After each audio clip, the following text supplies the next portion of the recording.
Quelques jours auparavant, le chef de l'État Paul Biya s'était entretenu avec le ministre des Travaux publics, Nganou Messi. Cet entretien avait eu lieu en marge du sommet Russie-Afrique qui s'était tenu à Saint-Pétersbourg. Paul Biya y avait été invité par son homologue russe Vladimir Poutine. Désolé de vous interrompre, ce rapport peut contenir des commentaires soumis au choix de l'auteur. S'il vous plaît, si vous êtes nouveau sur cette chaîne, veuillez vous abonner et activer la cloche de notification. De cette façon, vous serez averti lorsque nous publierons de nouveaux rapports sur cette même chaîne. Merci. Après cet entretien de Paul Biya, les employés du tribunal de première instance d'Esaka sollicitent l'intervention du ministre de la Justice face au mauvais traitement qu'ils subissent. Voici le contenu de leur note. Le président du tribunal de première instance d'Esaka, Ambomo Ondua Serge Justin, fait preuve de mauvaise foi voire de cruauté et particulièrement envers ceux du corps non magistrat. Pour commencer, les frais de mission ne sont jamais versés aux méritants, les greffiers audienciers effectuant des audiences foraines, les feuilles de mission sont toujours rédigées mais, au moment de remettre à chacun ce qui lui revient de droit, soit il garde l'argent entièrement soit, il le partage avec certains contractuels qui eux, ne font aucune mission juste parce que ces derniers lui font par moment des cadeaux. Ensuite, il faut noter que, le greffier en chef actuel dans la juridiction d'Esaka est par intérim et est donc sous sa coupe.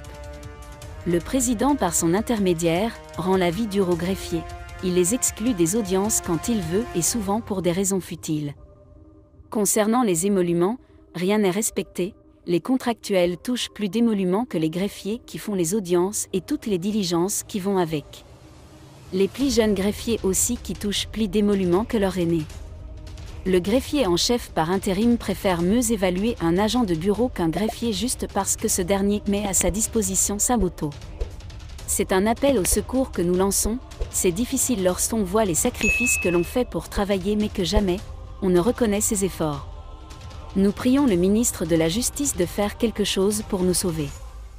Le président camerounais, Paul Biya, et son épouse Chantal Biya, sont arrivés à Yaoundé, la capitale politique du Cameroun, après avoir pris part au deuxième sommet Russie-Afrique à Saint-Pétersbourg. Leur retour a été marqué par un accueil enthousiaste des autorités camerounaises à l'aéroport international de Yaoundé-Nsimalen. Ce voyage en Russie a montré le respect et la considération dont bénéficie le président Biya sur la scène internationale, faisant de lui le doyen des présidents présents au sommet.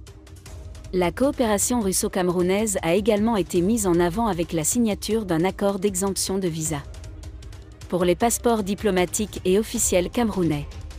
Merci d'être resté avec nous jusqu'à ce point, comme toujours pour promouvoir la liberté d'expression. Laissez vos opinions à ce reportage dans la section commentaires ci-dessous. Si vous avez aimé cette vidéo, merci de liker, partager, commenter et surtout vous abonner à la chaîne.